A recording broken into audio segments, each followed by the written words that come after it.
Alright guys, in the previous video I made note of what I thought was a typo on the part number here. I said that I didn't find an AX80092 parts tree.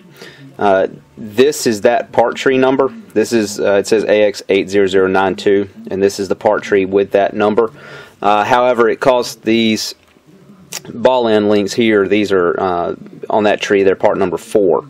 I still believe this is a typo simply because part number 4 on this tree is this little handgun. These other links are not this particular one here. Plus, none of them kind of match this design. You will be using this though when you build the link here for the steering servo.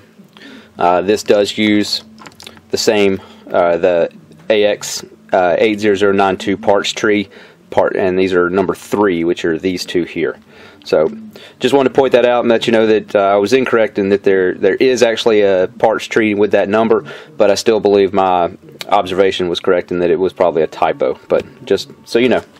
Alright guys, another thing I want to point out, this little spacer right here for the steering arm, the servo arm to the steering linkage, it's called it AX31022 part number 3.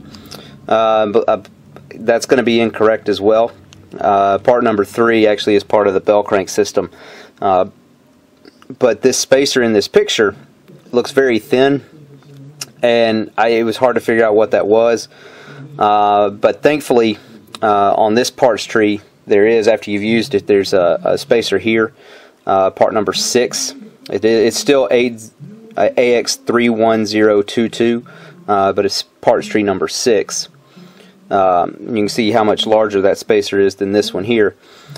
I do believe this one is the correct one, because what I did is I went and pulled the RTR version of the Yeti and looked at its system, and it does have quite a large spacer there. So just be aware of that. This part number that's called for here, AX31022 number 3, should be AX310 number 6. It's this spacer here. So just FYI. I want to give a special shout out to Corey over at RPP Hobby. He helped me acquire these Novak Crusher brushless system, as well as the Tactic TSX 45 Metal Gear Servo. So if you're in the need, you're looking for a good place to get some RC products, be sure to check out Corey's shop. That's rpphobby.com. I'll be sure to put the link in the description below.